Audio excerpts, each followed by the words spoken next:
Okay, hello everyone. Hi. Hey there.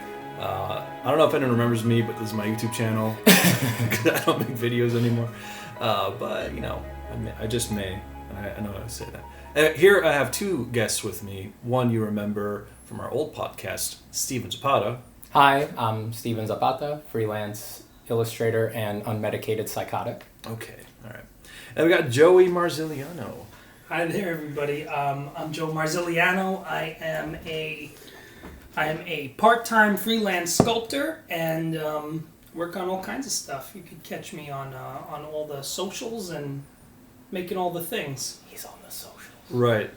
We might have to get a little bit closer. Anyway, well, we're in New York right now. We're at our buddy Steven's apartment. Thank you for coming, by the way. Yeah, well, we came for your wedding. By the way, congratulations. Oh, thank you. You guys looked amazing. Yay! That was very kind of you to say. I had the perfect wedding. I really love my wedding. We both used to live in LA. We got sick of it and all left. So here we are. God bless, pal. Not that I will say, I did not exactly get sick of LA. Oh, it's that I did. Deirdre left, and I was like, I need to marry this woman. So And I followed her. You did. You did. Now you have that's a right. dog in your lap. Cute dog. Everything worked out, man. What's it called? So since then, because we did our last podcast there, a lot has happened. I traveled the States. You did some stuff. You worked on Elder Scrolls Online, which is really cool. Actually, yeah, talk about that. Like you've been doing that. Yeah. I guess, all right, so I'll do the arc. So I was working at Thinkwell over in LA. Deirdre was living with me. She decided she got a job at SVA here in New York. So she moved back for it, and we agreed before she left. I was like, all right, this is a good job. You take it and give me some time. I'll follow you. I did follow her. So I left what I was doing at Thinkwell, caught up with her here in New York. Then I spent some time job hunting. I think I was unemployed for what was it? I think it was like 6 months, something like that. And I did a bunch of stuff in that time. I did like an art station challenge, and I made a lot of art or whatever. But then I got hired onto Elder Scrolls Online on a 6-month contract. Which, As a concept artist. Yes, Yeah. as a concept artist. And I did that It was supposed to be a 6-month contract. I wound up doing that for over a year. It was like a year and 4 months, I think. It's a little vague now. But yeah, that was most of the time that I've spent in New York. I'm sorry, I'm laughing at Joe because he's kissing my dog right now. Fanny's giving me kisses. Look in the face. She's a good girl. Oh, that's like if you pick her up too fast. Mm. All right, Fanny, be good. I have to drink coffee while you're on my... My dad is connected to animals on like a Wolverine level. Yeah. We were at the cocktail hour. Joe, get closer. My dad looked at Fanny, Uh-huh. and my dad goes, "What are they gonna do when that dog has to take a shit?" And the second he said that, Omar walked past us with Fanny and goes, "I'm gonna take her outside for a little break." And the Perfect. second he came back, he went, "She just took a huge shit."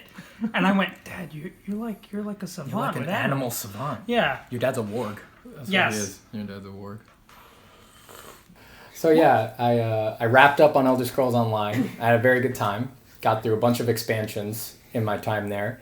And then Because you worked so efficiently and well, they're like, okay, you're too fast, you're fired. that's how I like to think of it. I'll choose to believe whatever I want, and that one's better. So It's like you finish all the stuff, they're like, we gotta let you go because we got nothing for yeah. you. I mean, to me, Jeez.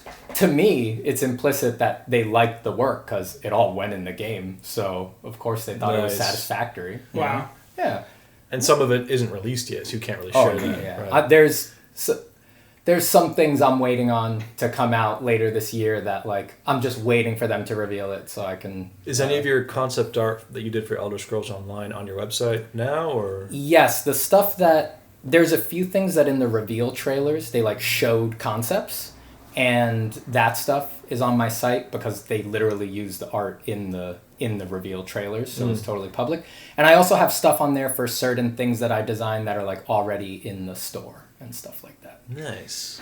You know, it's interesting to me because you two guys have made it in a sense in that you guys get to do your art for your living, which is a dream for most people, myself included, right? And you know, I think one of those big fears from a lot of people before they make that jump, especially without the kind of schooling that goes along with really jumping into the industry head on full time, is what's that kind of period like when you're between, contract jobs, when you're between big, reliable, 9-to-5s or 9-to-6s. White knuckling it. That's what it's like.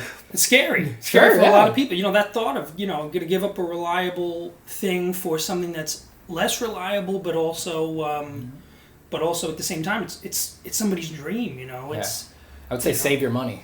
That's how you do it. Absolutely. The only reason I can be relaxed in like a 6-month lull is because I don't spend a lot of money, man. All I buy is paper and pencils, so right. I got plenty to sit on. It's both a blessing and a curse. Curse because you're not busy with something making money, but it's also a blessing because you have the time to work on your craft, seek out new opportunities and invent new opportunities, which is kind of what... That's an important one. Yeah. Invent your own opportunities. Yeah. You got to go out there and grab this stuff. Man. And also, Joe, I just want to say that I've already told you this before, but it's like from this side of the thing, you're already like a perfect artist because you sculpt in your free time, and free time is the best time, and you choose to sculpt in it. And you enjoy it. So you Right. obviously love sculpting. Right. And that's all a professional sculptor is. They're just someone who loves sculpting. Right. So They just do what they do. that's right, man. Right. You're already there. So, Joey, tell us about your sculpting journey, because I remember, 4 or 5 years ago, maybe a little bit longer, you started, and you went from nowhere to like learning how to do armatures and putting on clay, to learning anatomy, to doing bronze casting. So give us a man, spiel. you went on a big arc, man. It's been crazy. I did, when I was in early college, around the time we were freshmen, 2009 or so, Steve was always a close friend of mine from high school, so we were, we would hang out, and I always had an interest, so I would ask Steve questions, and eventually he would be like, just fucking, just draw something, and I'll let you know what I think. I was So, saying, I'll crit you, man. Yeah, so, and still to this day, I'll finish something, and if I really want to tear it apart and get better and bruise my ego, and like I'm ready for that, I'll text Steve and be like, hey, give me some red lines. And so Steve would crit drawings and stuff like that, little pencil drawings when I was in college, just studying other things. I went to college for history and psychology. Awesome. And then around the time of it was 2013, I actually, I had come across some Super Sculpey, just some polymer clay, and I always do, the thing that always would get me is make comic book stuff, make fan art, make superheroes. So I made a Batman sculpture. And I showed it to Steve. He was like, this is good. You need to do more of this. And I was like, okay. And I did another one. I thought it was good because you already liked Batman, and it showed in the Right. quality. So I was like, just keep looking at the things you like and do that. And so I just kept grinding that out. And then eventually I got some money together. I even did a what do you call it? A GoFundMe for an anatomy class. In the New York Academy of Art here in Manhattan. Yeah, and I took some classes. I actually took 3 classes. I took 2 Simon Lee classes, which were mind blowing. The guy's he's a master. He's a Hollywood legend, and he's probably, in my opinion, my favorite living sculptor because Spider Zero, if you don't know Simon Lee, that's he did all the monsters for what's that movie called? The one with the kaiju monsters and Pacific Rim. Pacific Rim. Yeah. So if you like the monsters in Pacific Rim, he was the concept artist for all of them, and he didn't do it by painting any of them. He did it by concept sculpting them, which is cool. Like, it's crazy. Who does that, right? Yeah. It's so rare. Who gets away to do that? He shows up to a place. He tells the studio beforehand, give me I need a toaster oven, I need some Chavant clay, and I need some wire and a bolt cutters, that's it. And then he produces stuff that goes right into the movie. They 3D scan it and model it, goes right in. Well, so from there, what I spent a big time of last year doing, after I got to that point where, the creature designs got sent up to 11 thanks to that instruction, was I wanted to be able to reproduce stuff. Molding and casting is arduous. So what I found out was there's this technique called photogrammetry where you can actually 3D scan by taking regular pictures of sculptures. You could take 70 pictures of one sculpture, and then you put it through a processor, creates a 3D mesh of it, and then of course you could have it 3D printed. So I didn't know that was possible until I saw you do it. and that's the bleeding edge right there, and it saves me so much time because messing with silicone molds and injection casting, that's a whole other field in and of itself. Most sculptors send their stuff away to casters, so that's where I'm at now. I'll do something big, I'll scan it, I'll put it in shapeways and make it available to people, and it's crazy. Don't stop pushing. You know. So 2 things I want to ask. First question is if you could talk about the GoFundMe thing and why you did it and how you got people to support you. And the second thing is any advice to others who are interested in learning sculpting from scratch. Any thoughts on that? Yeah. So I had. It's funny, right? In terms of starting from scratch, my opinion was when you have an interest in something, you just try it. And some things, sketching and drawing and painting for me still comes way, way harder than sculpting ever did. It came easier to me. For whatever reason, my mind is more wired in 3 dimensions than it is in 2. Mm-hmm.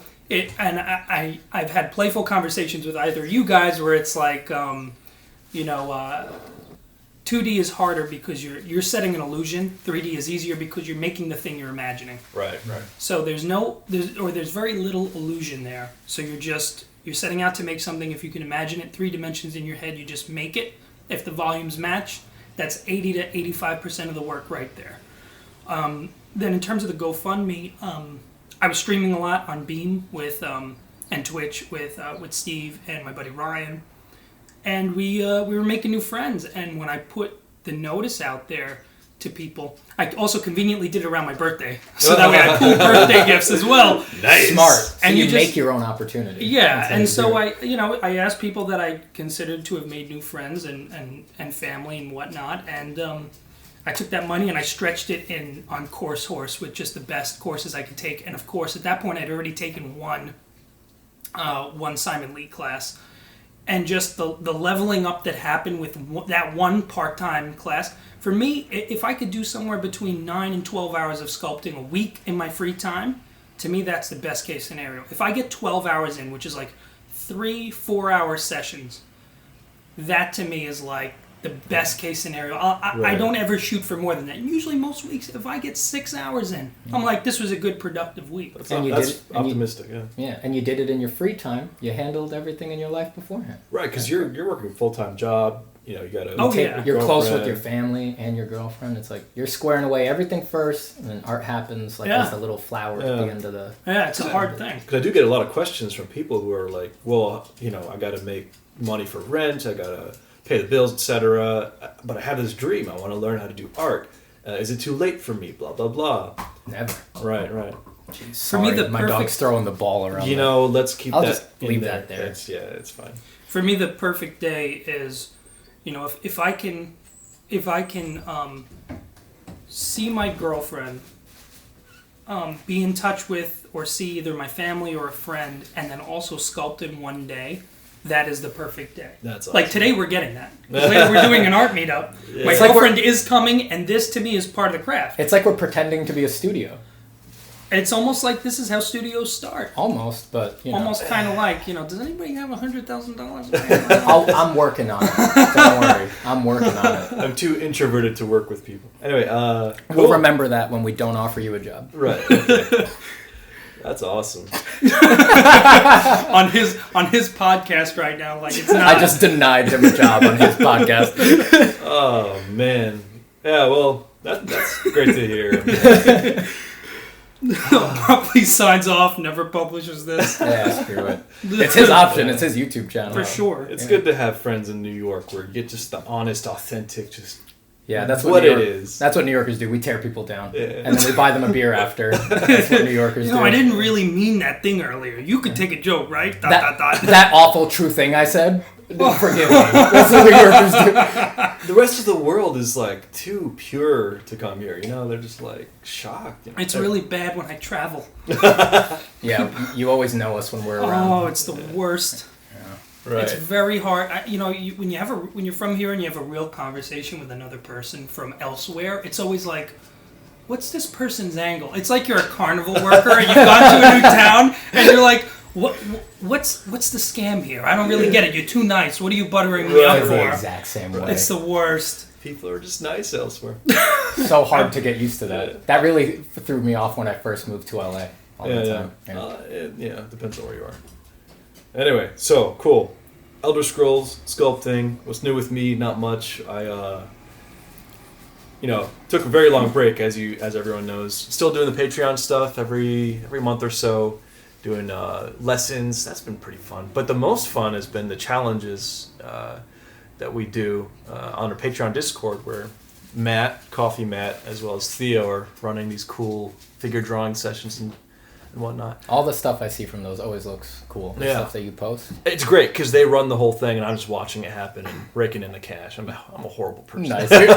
You're just attending your own Discord. Right. Like, no, I'm kidding.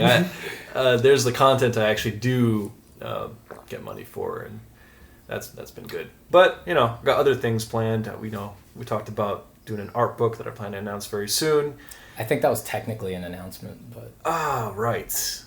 Ta-da. It's always weird to me how, in any other field, whether it's TV or film or anything, like talent and production are separate things and you don't expect them together. But when it comes to artists, it's like, oh, really? You're sculpting and you're not running your own Discord and Instagram and Facebook and Twitter, and you're not also doing your own podcast that you're producing and buying all the equipment for and learning everything about? It's like, good for you that you have a team. That's great. Well, what I learned at this point is like, because when you start out with something like this, you just assume, well, I got to do YouTube, Instagram, Twitter, DeviantArt, blah, blah, blah. All myself, never sleep. Yeah, like all on your own. Well, the thing is, like, if you just do one thing in one place, that's good to go. If you just do YouTube, if you just do Twitter, like, you can succeed. There's the illusion of the entrepreneur doing everything all in 1 hour, and really it's, being able to do what you love, getting in the flow state, and sharing that with the world, in whatever means possible, will generate a following in that. That's what matters. Yeah. Anyway, so what's in the future for me? As I mentioned, doing some art for an art book. I'll do more of an official thing for that. It'll be fun. Gonna do a lot of sketches and paintings and stuff. What's in the future for Steven Zapata?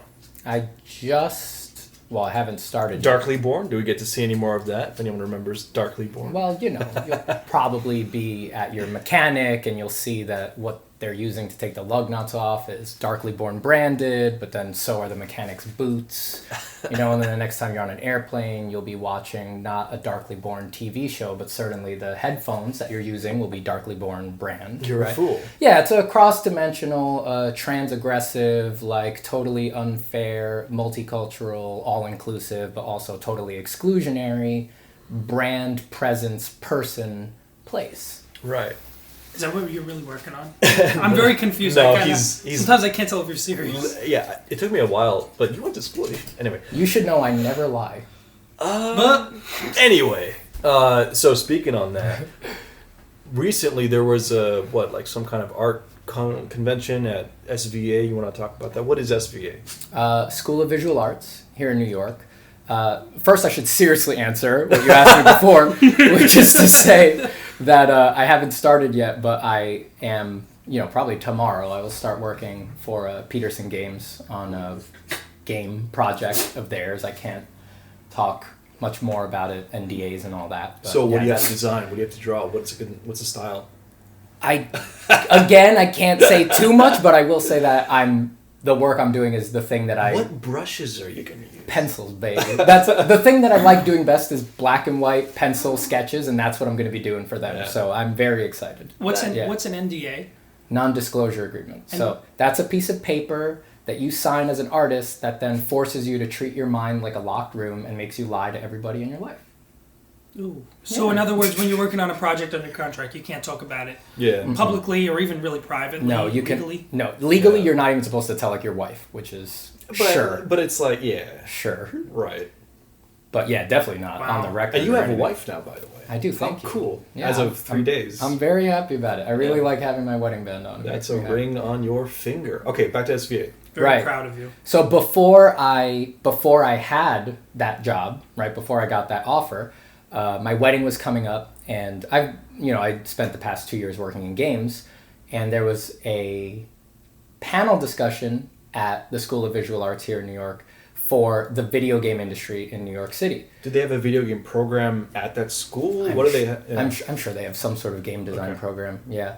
But the main reason that I was interested is because I've been sort of stuck in like a New York City video game paradox, which is that this is one of the biggest cities in the world for creative endeavors, but ironically, it's one of the only ones that doesn't offer tax credits for video game studios for legal reasons. So that's why there's so many more video game studios in Los Angeles, Texas, Washington, everywhere else. Even though New York really could have some, it's just the tax credits. They don't give breaks. And real estate is very expensive in New York City. So there's really, as far as I know, there's only like one AAA studio in New York, and it just opened. It's Avalanche. And the reason for that is because they already have a presence in their homeland in Sweden, I think. So I've been looking I did the past 2 years freelance, and I got super lonely. You know, working on Elder Scrolls Online was awesome, but I've discovered I don't like working at home alone. So all the jobs I was looking for after I got off of ESO were studio positions. I've been applying to studio positions, but they're few and far in between here in New York. And I just, I have the freelance stuff coming in. I just don't want to be alone. So I saw this panel discussion was coming up for the video game industry in New York. So I was like, I'm at least going to go to hear them talk about what's up with this tax credit stuff. And maybe the panelists will talk about if they know that any big studios are going to open. So I went to the theater. I got there. It was pretty full. And it's all students because it's all people who are interested in video games and they're connected to SVA. And the panelists were like 5 video game developers from New York. So there was like the CEO of one company, a programmer at another, an art director at another, and they ranged from a company that sounded basically like a AAA. I hadn't heard of it before, but the way they described it sounded like a AAA, all the way down to like a successful indie studio. And that's really what there is in New York. There's like indie stuff here. So I learned a lot from that panel discussion. They did talk about the tax credits in New York. And when they talked about it, they said that as far as they know, there is no plan to fix the tax credit problem as of recent. So once I heard them say that, I was like, these are the people who are in the know. They know there's no current plan to fix the tax credit. I said I have to make my own opportunity. So when the Q&A opened, I got up on the microphone. I was like, I don't know, like the 6th person up there or something. And I got up on the microphone. I just told them honestly my situation. I said, I have the audio. I could it's hilarious. You can put it in if you want. You can edit this however you want. I haven't seen this yet. All right, hold up. We're going to play the audio clip right now. Joe hasn't heard it. Should I just actually play it for him, and then you can clean it up? Yeah, sure. Yeah. All right. If you want to just pause it all. No, let's keep it in. All right, who we have over here? Thanks for doing this, guys. Interrupt me anytime. I'm already a professional concept artist. I've been doing it for 6 years now. I just spent the past 2 years working on Elder Scrolls Online freelance from home. It's great. My contract ended because I got 3 expansion packs ahead, so everything that comes out from here on now, I touched it. And the problem is I just don't want to work from home anymore, and I can't find a studio job in New York, and I don't want to make my wife move back to LA when she doesn't want to. That's very nice of you. And I have enough money to live, so I'm willing to work for free. But if anyone offers me money, I'm going to take it because I need to support my wife. So all I want to do is help anyone in this room make your game. So if you need art, just come talk to me. So I already networked with the whole room. Just come talk to me. See? It's a very good example of how it's done. Yeah. Yeah, just come talk to me. And also, this is my job interview. I'm ready to pivot. I mean, it's clear, right? I'm ready to pivot, and I see things and situations that other people don't see. So if you have any advice that I'm not seeing, please give it to me. Okay, well... You should mention your website. That way we can track it down. It's stevenzapata.com. If you don't know how to spell that, come find me, man. Thank you so much. Thanks, guys. I'll be right here. Thank you. Thank you. Can I give you cards? Yes, absolutely. Yes. No problem. Ask any question you want, man. Everyone's situation is complicated. Go for it. I'm in the need of some career advice, actually. Thank you. StevenZapata.com? Yes, you nailed it. Thank you. This is beautiful. Thank you so much, guys. So, your level of, and I mean this in a good way. It's going to sound backhanded. It is not. You've known me long. I already called myself an unmedicated psychotic. So. Okay, your level of entitlement in terms of selling yourself, I think most people could learn from. I certainly can and have over the course of the last 12 years knowing you. And I think that, first of all, it speaks to how confident you are in your own work. Because if you think that everyone there that heard that, because that was laying it on very thick, and didn't immediately look you up and look to judge you and go, his stuff ain't that good, it ain't that good, and then they look you up, and it is that good. Well, the joke is that as soon as I turned around and got off the microphone, as I walked back to my seat, everyone in line shook my hand. They said thanks. They gave me their business cards. And then even when I sat down, everybody around me poked my shoulder. In fact, the person who was directly behind me, as soon as I sat down, she poked my shoulder. I turned around, and on her phone was my website. She's like, is this you? Yes. It was just my Paradise Lost front page. I was like, yes, it is. Yes, that is I. That's how you do it. Now, that's amazing. That's how you network with the whole room, man. What's really cool is like to see, because most artists are really withdrawn. To speak to a whole room like that comes from a different place. You got to do it. I mean, yeah, of course. No, you don't have to do it like that. But you shouldn't be afraid. You know, you should. If you have something to offer, like approach people, tell them like, and it's not. I'm obviously not greedy for money. I said it in the recording. Like I have enough money to live. I just want to keep doing what I do, and I'm not doing it right now. That's cool. That's awesome. And you just did it to all of whoever's watching this YouTube video. You know, when we were teenagers, Steve was our senior class president, right? Yo, I'm going to jump in here real quick. I'm going to show a clip of Steven's speech that he did for class president back when he was in high school. He's definitely, for sure, going to kill me for this, but it's worth it. Senior class president is Steven Zapata.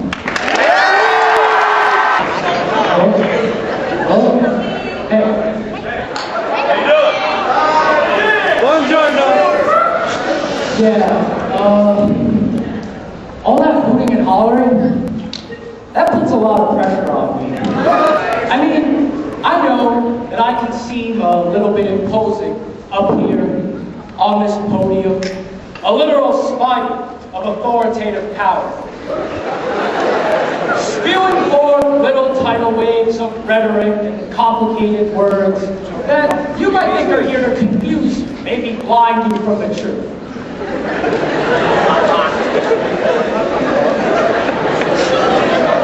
But it's not really like that. See, I'm really just a normal guy. I'm Steven Zapata. I'm going to be a senior next year.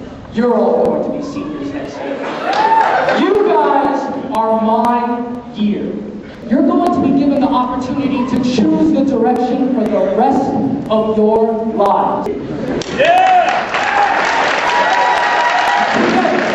You are will drill through the bedrock of doubt, and we will sail over seas of tumultuous work. We will create a dynamic dance of energy between us, a feedback system designed to create positive changes for you. And I'll make sure that those changes work for you and not that you have to work for changes. I'm here asking for an opportunity, a chance, one shot to give myself to you completely in every way possible. Yes, as more than a friend. I love it. As a leader, as a patriot, as your emperor, sitting on my elaborate golden throne at the top of my diamond cathedral, wearing flowing silk robes, watching over all of your delicate lives, protecting you from the silhouetted machines that would have their way with your well-being, tearing and gnawing at your flesh, reaching into the organs and pulling out other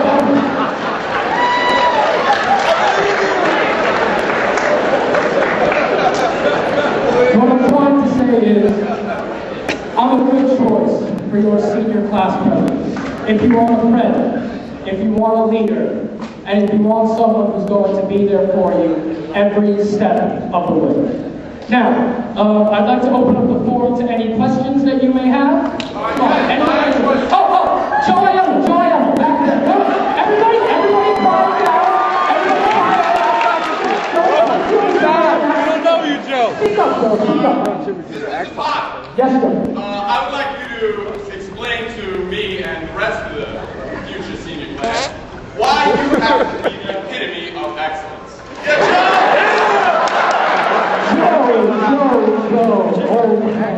You flattered me. I guess I'm the epitome of excellence because in their prime, my parents were the epitome of excellence. And as we all know, sometimes it's just in the genes. Born to lead, old friend, born to lead. Full Zapata.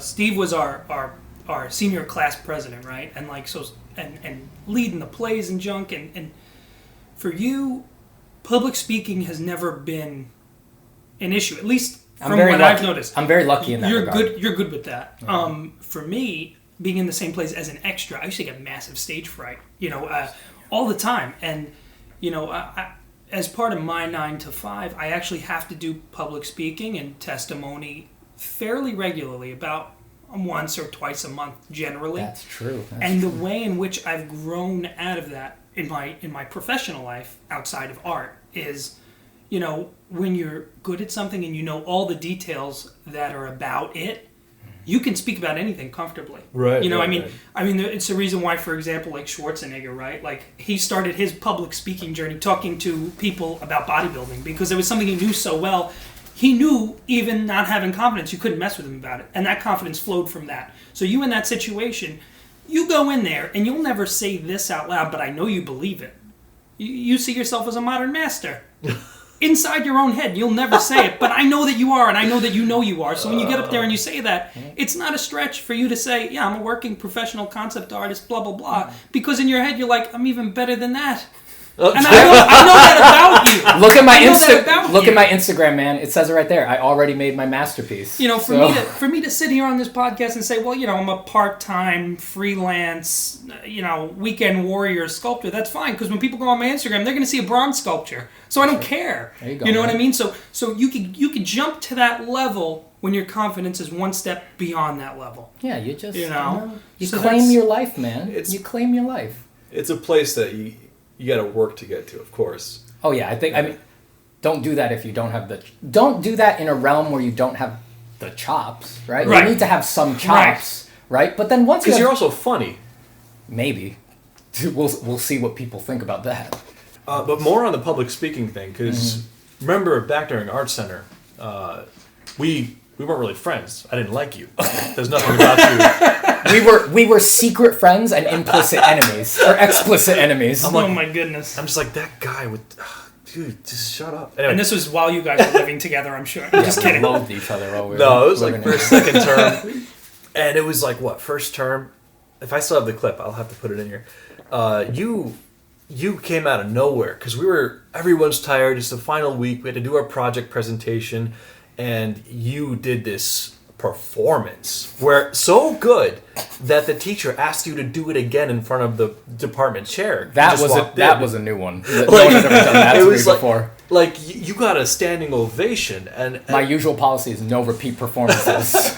Like you took this stupid little tank design that everyone had to make, and you made a story, and everyone was invested, and then you just delivered, man. And the joke is that the tank sucked. Yeah, that was because the presentation was good. No one will ever forget my tank. And you did it again in our design process for space class, where we had to design a storefront and build it out of actual material. You found a random piece of mirror in the shop, put it on a board, and sold it as your storefront. What was it? You were like, whatever. It was a commentary on vanity, I think. I was like, what was my pitch? This was so long ago. I think it was something like, if I know me, and I think I do, it was something like, all anyone who walks into this store wants to see is themselves looking great. So give them an opportunity and mirror the whole front. And then that way, you'll trap them in their vanity. They'll see themselves not looking great. They'll come in, buy something, come out and think, now I'm going to look great.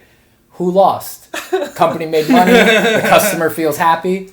Total causal lockout. You were just lazy. Yes. Amazing. I always did this. In art school, I always did the same thing. I said, for public speaking, I have chops, but I'm not in a public speaking school, so I don't need to emphasize that. I said, I want to be good at drawing, so when I did my work, I shut my damn mouth, and I did my work. And then when I knew I had failed, I said, all right, I failed. I'm going to learn from it, but because I already know I failed, let's save myself with my public speaking skills. That was always my method. That's a good fallback. Thank you. For sure. And I did it over and over again because I failed a lot. I was really bad at art. So it was really bad. On that note, me back then, I was not very good at speaking. I didn't know how to carry a sentence or emphasize rhythm or tell a story. And so I looked at you, I'm like, I need to steal this guy's skills. Like Mega Man, you kill the boss, you get the skills. That's right. And so I also... and we both love Mega Man. Which was our segue. And so I looked at your drawings, I'm like, you're bad at drawing. You suck. You're not very good. Tell you what, I'll show you some secrets. I'll show you how I draw and paint and talk about design philosophy. You show me how to do what you just did. Actually, Ahmed, if I remember correctly, it went that you approached me and you said, Steven, can you help teach me how to talk like that? And I told you, yes, if you teach me how to draw. Right. Because I already knew I like you were my way version better. I like my version better. Well, yours is the truth. Fair enough. But in my mind, it was disagree. like it was more of what I just said. This is the best podcast I've ever been on. This is fun. This is Three egomaniacs sitting in a room. Yes. What I like about it is it's like once in a blue moon, because like when people hear fun things and they're like, "Oh, we want more of it," it's like, nope, that's it. It's like a little piece of food for the koi fish. But no, yeah. So you spent a lot of time teaching me about theater, because you were in theater in high school, and like performance and what to read and what to watch and what to study. And much like art, learning how to draw or paint, you do master studies, and I would sit there and watch and break things down and try to emulate things. And now I could do what I'm doing now, which is speak a decent sentence. And I think you're doing great, man. And you came a long way. So because of what I shared with you, you've been a professional artist. Because of what you shared with me, I was able to do a YouTube channel, and like when people listen to it, they're interested in what I'm saying rather than the monotone way I used to speak, and like I didn't know how to talk, and like here's my project on the wall. Like it was boring. We helped each other, man. We really did. Yeah, so now that we're done with that, I no longer need you. Great, kick me off. Also, get out of my house. I no longer need you. That's it. No more couch for you. You go. You have a very comfy couch. Well, clearly, Med, it's worked for you, because now you're walking the earth like Kane from Kung Fu. That's true. Which is, again, that's ability to sell yourself. Yeah, you definitely killed the boss and got that special ability. Yeah. To master your trade, you have to master yourself. Right. There's definitely no way around that, for sure. And empty a lot of cups, that's for sure. That's for sure. Because if you're held back by, if you don't master yourself, you're never going to get to do your trade, because you're going to be worrying about how to pay the rent, how to deal with your family problems, everything. You got to square those things first, and then you get to do your art. Kind of like cleaning your room. You got to clean your room, man. Literally and metaphorically, because some of us stream within our bedroom, and so if you don't, people do not like slobs on Twitch or Instagram Live. They will ask, dude, why don't you put your laundry away? Like, when you're done? Right. You still stream on Twitch? Yes. Nice. Yes. So that's the medium I decided to come back on. Good. I'm gonna have all the links in the description for all the stuff, like that you guys are talking about. Thanks, buddy. Yeah. And also, I mean, just in terms of not liking to work alone, because I think that gets on everybody's neck. When you don't do a performing art, all of a sudden the public speaking or selling yourself or entering competitions matter a little bit more to you, not because you really need the gratification, but just because when you're doing a solitary art, having, I basically stream because it's nice to feel like I'm hanging out with people while I'm totally alone for 5 hours. That's why I do it also. For sure. Discord's breaks up that too. loneliness, Yeah, you just need some kind of connection. There's got to be some kind of connection. Of course. When I stream on Twitch, I feel like the drawing is just to fill time visually, And what I'm actually doing is I'm answering questions. That's how I think of being on Twitch. And you're good to answer questions. Yeah, it's a lot of fun for me. So yeah, I barely pay attention to what I'm drawing, but I just answer questions and talk. That tends to happen. That's why I don't stream too much, because like I want to do art, and then like I look at the stream of like questions. I'm like, okay, let's take it one at a time, and then there goes like 2 hours, and I didn't draw anything. Yep. That'll happen, yeah. See, I just gave up on that. I'm like, screw the drawings. No one's going to care anyway. Let's just answer questions. What you got to do is have a painting that's almost done and it looks good, and then like kind of just noodle at it so that people are like, oh, this guy's doing a cool painting. And that's the move. Yeah. I'm at the end process of taking from wire armature nothing, did it on stream, to finished piece of like a 13-inch Goro from Mortal Kombat. I saw that. That looked awesome. So I did it on stream, and I said to myself, you know what? Like I have coming back. I sat down. My girlfriend works in Fanny's Dreaming. Oh, she was doing the little. I said her name She was doing the little doggy run. Oh, she was running in her sleep. I went, hi, Fanny. And now she's really running. Oh, she's stretching. Hi. Now she's very involved. No. At the advice of my girlfriend, she was like, listen, if you're going to come back to streaming, last time I burned myself out because I did like 20 streams, and then when you finish a project, you turn around to yourself, especially me, I work a project from beginning to end, I never don't finish. Right. Which is great. That's what a skill for an artist. That's my compulsion, right? That's a good thing, man. I can't look at something undone. I feel like a failure, so I will make sure that I finish. Not a lot of artists have that. That's a good thing to have. And you tell me that's rare, but I feel like I can't function any other way. It's like when you're a kid and you do a drawing that's supposed to go in the refrigerator. If you don't color it in with crayon, you can't give it to your mom. I'm a habitual sketcher, so I look at someone like you and I'm like, whoa, ow. It's so hard for me to finish something. So I sat down. My girlfriend was like, listen, last time you burned yourself out, you'd finish a project 3 streams, and then you'd spend a stream not doing anything going, oh, what do we work on next? So I laid out I laid out basically 65 streams worth of projects I want to do. God. So I have them planned. That's awesome. My next watch thing in the his stream. He has content. Yeah, the next thing I'm going from this Goro, once I finish it, straight into like Ariel the Little Mermaid, right? I know that's what I want to do next. I'm just going to work just seamlessly. It'll work into That's amazing. I can't ever plan something and actually do it. I mean, look, if it fails, I mean, sculpturally you could always carve away so many times that, you know, the process might be longer, but then again, that's more content. It's Twitch. Right. So, you know, I mean, what the heck? So I was worried, again, that with talking to people, but my slight worry was with talking to people and not having actually done any work for like 3 months while I was moving out into my new apartment. I was like, oh man, this may take, I had originally thought maybe I'll get it done in 4 streams or 3.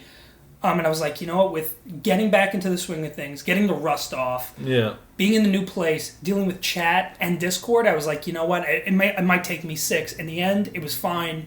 And even though it took me a little bit longer to talk to people, like, that's still why I'm doing it. It took me 4 streams, and like, I'm done. I spent a whole stream just rendering, adding veins and stuff, and that was...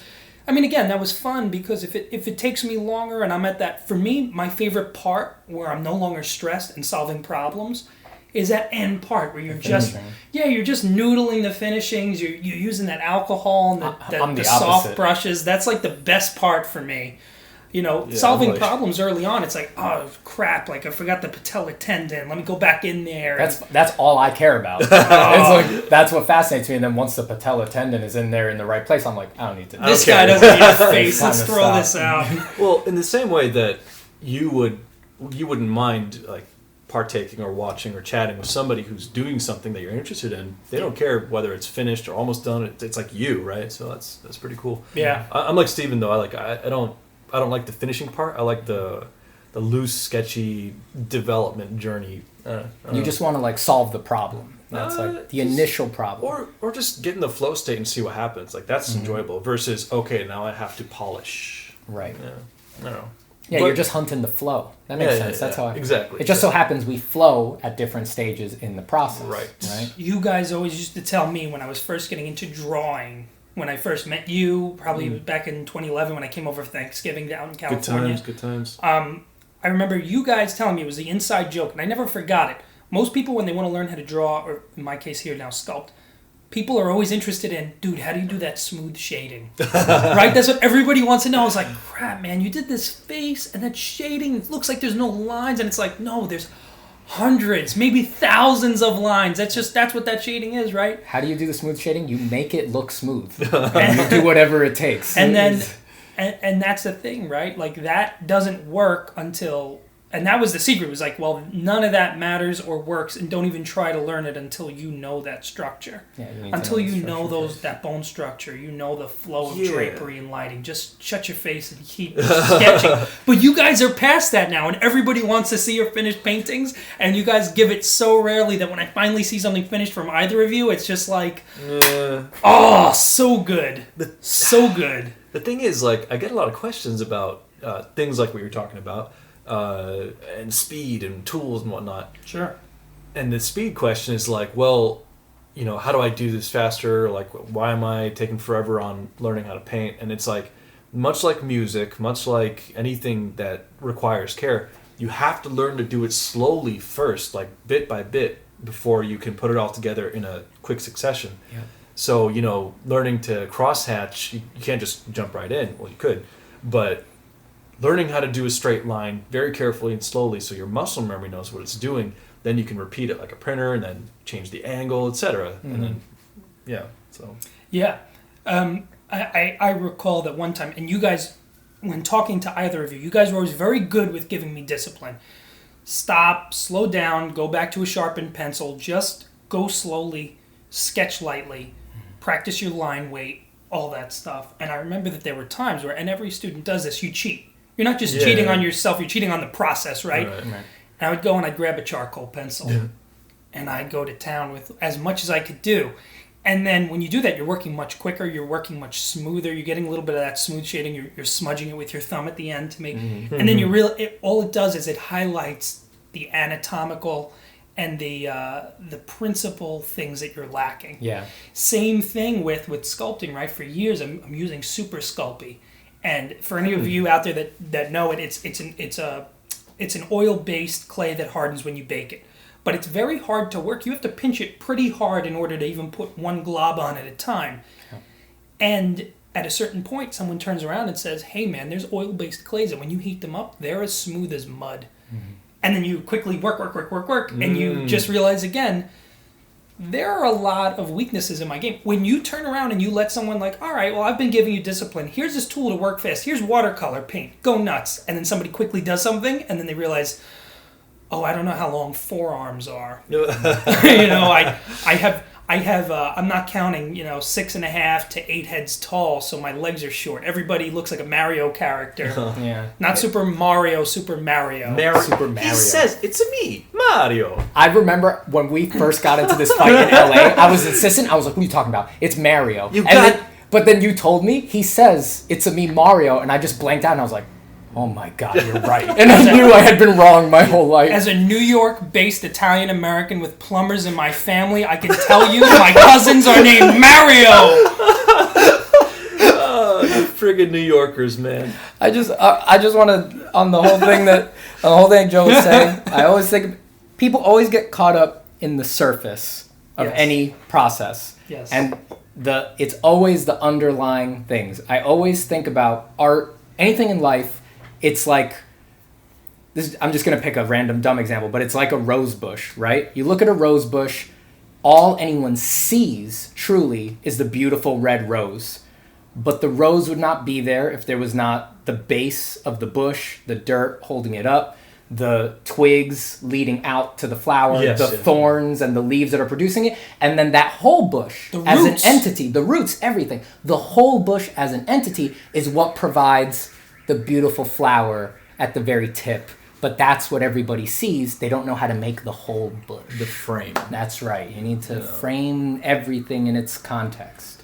I remember asking Steve once when I first got into it. I was doing my second piece. I was making a Superman, and I remember asking Steve. I was like, "Hey, do people make their own wire armatures generally, or do they buy them pre-made?" And the answer was very honest, and it was, "Oh, they're out there, but if you want to be good, you should make your own." You want to know what's going on with it. Because if you're going to buy a pre-made head armature, a skull armature, and plop it on, they make them in 1/24 scale. Mm-hmm. But then you'll never learn the skull. That's a tool you want to use as a pro. Once you've made a bunch of your own and you know the skull, then you start buying those to save you time. Even still, the best pros don't use that stuff. That's right. They do hundreds of heads and get better. Another example on that vein is people doing 3D art. So for ZBrush and all that, you could just buy a human, sculpt and just start morphing it into a creature, an alien, or another human.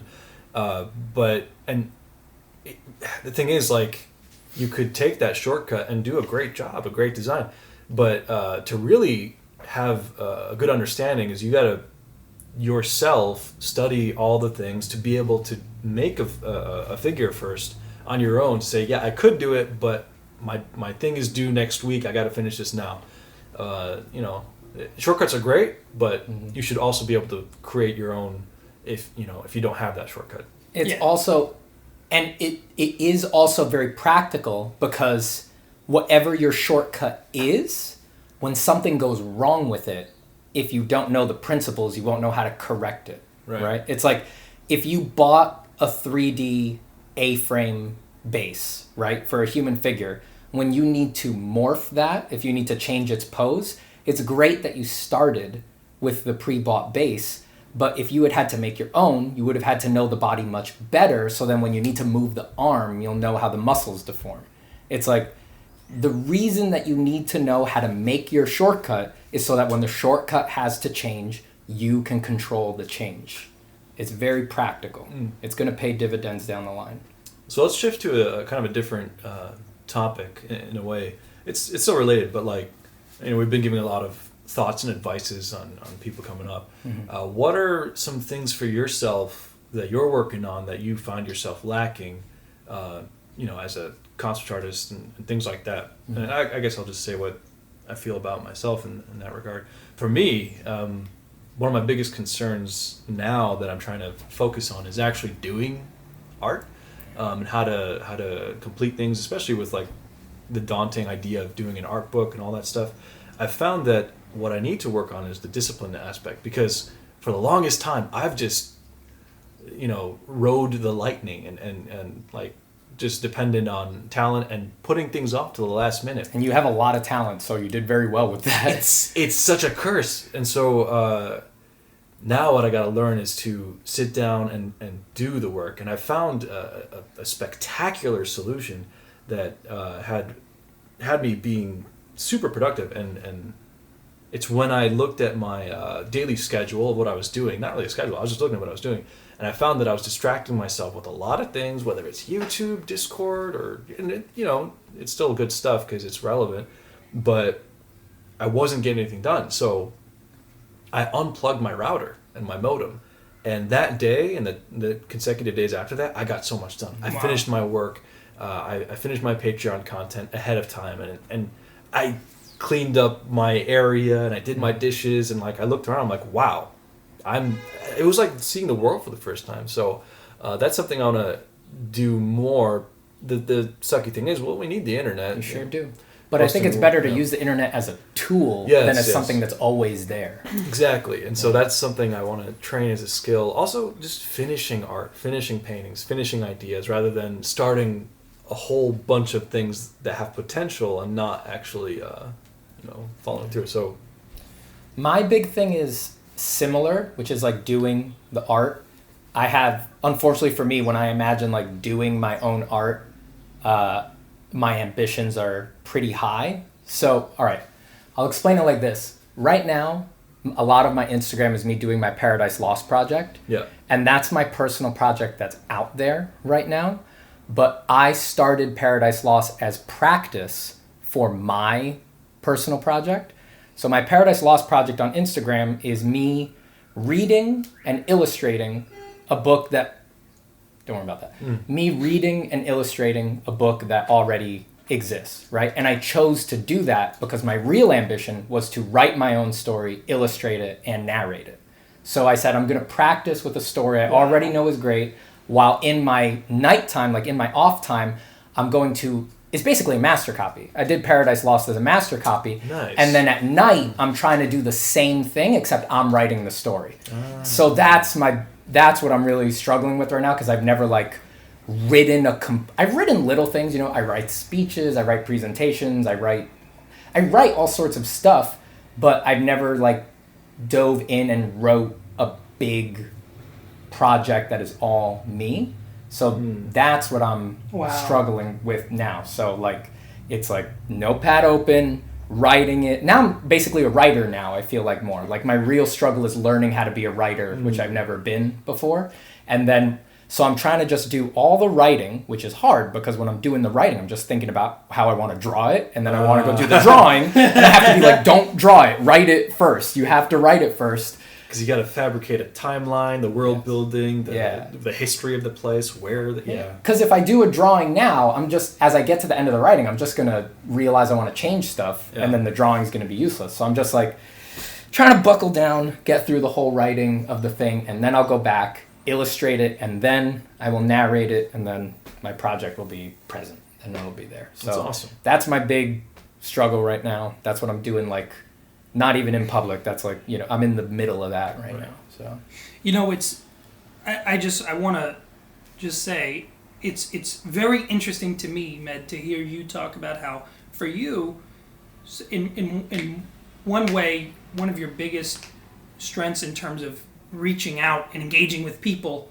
is it's your biggest weakness for your own personal work. Yeah. So the internet, which is clearly giving you so much, and there's nothing wrong with that. It's a paradox. That is a real one where you're turning around and it's giving you a lot in terms of being able to reach people, but when it starts to affect the work, now you got to unplug. Alexa, turn off my cable. That'd be funny. but if sometimes you have to cut the cord, then you just just got to do it. You got to be free to pivot. What's crazy about it is that, because Elon Musk was talking about this, and he kind of worded it as, in this generation, we've become cyborgs. You wake up and you look at your phone, you're like connected to it. We got to stop that, man. Well, the thing is, like, I've been that way since, I don't know, high school, just like connected. Like, imagine the internet is a big river. It's like I was a part of that for so long, and stepping out of it and not having that constant flow of information and connectivity to people, to be able to orient my field of view towards actually making the art. I try to do it like AOL now. I tell myself, like, the internet is AOL. When I want to do it, I have to unplug the phone. I have to sit there, hear the noise, do my thing, and then get off because someone needs to use the phone. I try to. Back then, the internet was a tool. You had to choose to use it. Now it's always on, and I hate it. It's no good. It's something, right? And then, secondly, the other thing I just want, it's so interesting to hear you talk about, Steve, how you have a project you're doing in preparation of a bigger project. Always think 5 steps ahead. I mean, that is so gargantuan in terms of in terms of size, right? Like, and in terms of doing world building and all that stuff.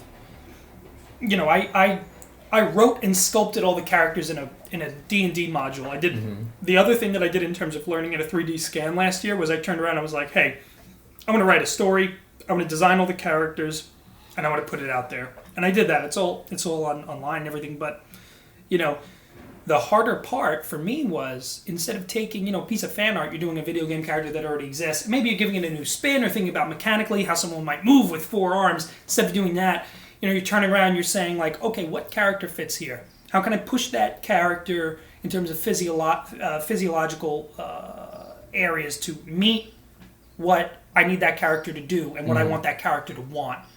And then you're turning around and then you're designing it. What I found best was, while I was writing, for me, in terms of just writing a Dungeons & Dragons module, was, in a sense, I was storyboarding. Because I'd get an idea for the character, I'd be writing the story. And then I got the idea for, this raven thief guy. All right, now I'm making the mini. Now, for me, minis, usually sculpt them about 2.5 centimeters tall.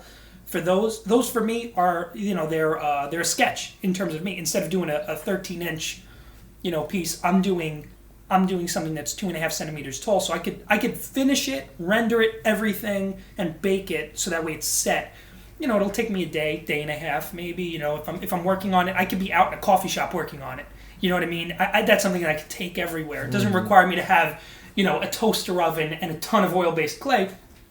I could just have, basically I'll bring one stylus, I'll have my thumbs, and that's really all that I need, right? So that's what I did to storyboard it out. Now, if any of those characters I wanted to render really nice and big, I already have the sketch done forever. And then the truth is, once you 3D scan it, for me, then I could go in digitally, and I did push those designs. That if you look at the clay originals, and then if you look at the 3D copies, my 3D copies are much more detailed because then I'm going into like a ZBrush or an analogy, an amalgam of that, and I'm sort of pushing it from there. It's a good process, man. And that's how I finished that. Now that's basically it's a one chapter short story. Mm-hmm. What you're doing, and I know you well enough, you're probably doing that on a much grander scale. I'm sure you're working on a 300-pager or something. Well, like I said, my master copy is Paradise Lost. So there you go. I picked everything very carefully. Yeah.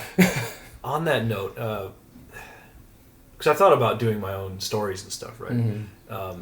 The worst thing for me, in terms of like I hate, is to be confined with a box, right? I don't like to be inside constraints.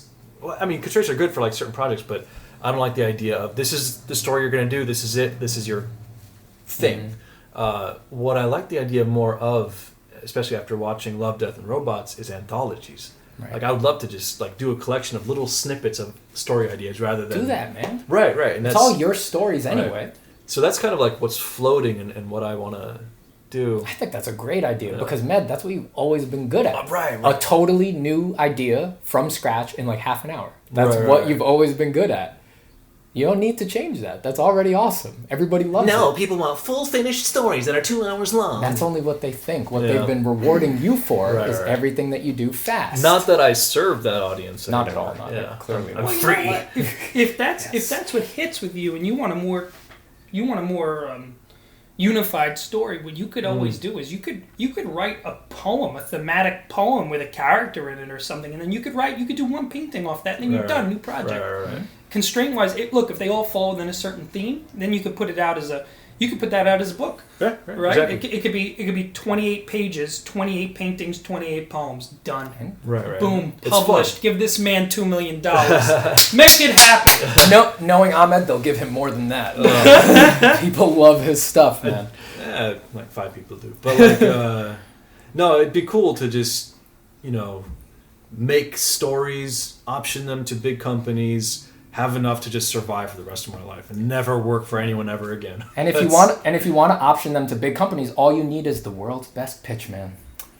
Where would you find that? No clue. I wish I had some kind of evidence or portfolio of somebody pitching an idea. Man, if only. Well, keep looking, man. I'm sure you'll find them eventually. Get out of my face, Steven Zapata. It's always so weird to me. No matter what field people are in, there's always that knowledge in any field of, oh, I just do this thing, bing, bang, boom, and then I ride off into the sunset and never have to do the thing that I love ever again the rest of my life. And crazy. It's like just keep doing the thing you love. If that's really somebody, and I know that's not your perspective, but if that's really somebody's perspective, you really should think twice about what you're doing. I grew up with I grew up watching a ton of professional wrestling, and a lot of times I listen to the Stone Cold podcast, and there's a pretty pervasive thing with professional wrestlers, and all those guys, you have to train your whole life to get big. You have to learn how to do that stuff. You have to learn how to sell yourself and talk on the microphone. That's a complete art. That is a complete art. It really is. And there are so many guys that do it on a high level that basically their plan is, well, at some point in my career, I'll get one big run and then I'll ride off into the sunset. And it's like, you prepped your whole life for maybe a 3 or 4 month run to run away forever? I think that's a very common, delusion in art fields, is that you look at someone's success and you say to yourself, I want to be that person. But that's not true. What you're saying is that I want to be the kind of person who can become that person. That's what you're saying. Because you can never just jump to their success. What you actually want is the discipline, the dedication, the love to become that person. You have to include the whole process, the whole rose bush, if you want to get to the rose at the end, right? Yeah. And then even the people who succeed, like the wrestlers, they're still deluding themselves. And that's why when people retire, they find they hate retirement and they want to just do their job. Yeah. They didn't acknowledge, I'm the person who wanted to achieve. I'm just an achiever. It doesn't really matter what else I do. I just want to have goals and fulfill them. Another good example of that I'm always I think about a lot is I listen to Joe Rogan's podcast all the time. Great podcast. And there's a thing that Joe Rogan has mentioned before, that for many years as a stand-up, most stand-ups, the ride off into the sunset dream was you get a sitcom. Right. In the 90s. You get a sitcom, you're a Seinfeld or you're a Ray Romano, you're on a sitcom for 10 years, it goes into syndication, and you're done for the rest of your life. You have syndication money coming in royalties forever. It's that holy grail idea. It's that holy grail idea. As if they didn't like telling jokes. Right. And it's like, oh man, if I could have been a writer on Seinfeld, I'd be done. Well, you look at Larry David, he's not done. He keeps going. Because he does what he likes, and that's why he's in that position to begin with. So if you like what you're doing, just do it. You got it, man. You just got do it. it. Just wake up every day and make your bed and do it. I already made You sound like I'm doing Bill Burr. Yeah. Purposely was doing a Bill Burr impression there. That was on point. Clean your room. Clean your room. Okay, so I guess what I meant was like I wouldn't ride off into sunset. Like I would do it so that I'm financially stable. Yeah, man. And then pursue my own things that don't require me to work, so I could just have fun. You already haven't ridden off into the sunset, so you've proved it. Yeah, I guess so. And you already have enough money to live, so... I'm not... You already made your masterpiece. I'll eventually die, but... I mean, like, won't we the all? money will eventually run out. That's what I meant to say. Anyway, one last thing. You can print money. You could just literally just draw something and people will pay you for it. Anyway, you can print money on it. So, it's a curse. But we're wrapping up the podcast. Do you want to talk about Lightbox real How long quick? have we been going? A little over an hour. Oh, that's pretty good. Effortless. So you don't know what Lightbox is. Let me tell you real quick. Lightbox is going to be a convention in September in LA, Pasadena, run by Bobby Chu, who is the guy running Schoolism, I believe. And so he invited me out to do a panel. Basically, a huge list of artists are going to be there, like Craig Mullins, Ian McCaig, Carlo Ortiz. Like, if you could think of the artists within this industry, they're probably going to be there. So I'll be doing a co-panel or demo or something with Cynics. Robert. Cool, man. We still haven't figured out logistics on that, but I'm throwing that out there. Y'all should come. That's going to be awesome. Yeah. Good for you, man. That's great. You and Cynics will. That'll be a good panel. Yeah, that'll be a good panel. It's a good contrast because we can't stand each other. Yeah. So that sounds familiar. No. Oh, it's like me and Steven. He was my Steven replacement in LA when he left. So how long does a panel go? It's a convention or it's a panel? How long does it go for? It's a 3-day event. Okay. So it's like a... Actually, we don't know much about it. Is it at the Pasadena Convention Center behind the Paseo, Colorado? I think so, yeah. Cool. So it's more like a conference than a convention in the traditional sense? Well, it's going to have like artist alleys and stuff and booths and people tabling their artwork, their comics and whatnot. Nice. But there's also going to be like scheduled talks and demos. And so you can kind of, I guess, I'm assuming you kind of just look at the schedule and get in line or sit in the crowd for whatever it is. And yeah. Wow. Oh, that's great. Yeah. It's going to be awesome. When was it? September, I think 8, 9. I could be wrong. I'll see if I can... Lightboxexpo.com. I'll see if I can make it. I might be on my honeymoon at that time, but I will... It's more important than the expo. Go to your I would honeymoon. agree. I'm not going to miss my honeymoon, that's for sure. Who wants to listen to a bunch of artists talk anyway? Yeah. I'm doing that right now, man. LOL. Anyway. Everyone turns this off at the exact same time. Okay. Can't wait to see the Google Analytics on that one. So that's my last word. Any last thoughts? You guys? I'm thinking about opening a YouTube channel where I... Oh, right! I'm thinking about opening a YouTube channel where I explain symbols and art. So probably my first videos would be like explaining the symbology of Paradise Lost. I don't know. We'll see. I'll just throw that out there. So. That's a cool idea and all, but what you need to do is fan art of like Sailor Moon or Sonic the Hedgehog. That's a great idea. You do it. I'm not. No way. Never. Well, do you want views or what? Not at all. Do furries. Okay, so Joe, any last words? Yeah. So, in bright, sharp contrast to that, if anybody is working on original characters and wants, if you're listening, that it was in the past because I'm posting this later. It was April 2nd. Yes. Yeah. Yeah. I maybe should not have dated this. We had such a great hangout at the thing at the beer It was garden. so fun. Oh It man, was amazing. when everything happened, yes. Answered so many questions. I ate food. In the day of future past. All right, well, I'm gonna wrap this up. Thanks for doing this. Thanks Matt. for this having is awesome. me on, buddy. Thanks for letting me hang out with you guys here in New York. You guys have a lot of energy. It's really fun. It'll be a fun time. Anyway, Thanks for making this. Yeah. That was great. Thanks for joining Thanks, everyone everybody. else. And Bye, everyone. yeah.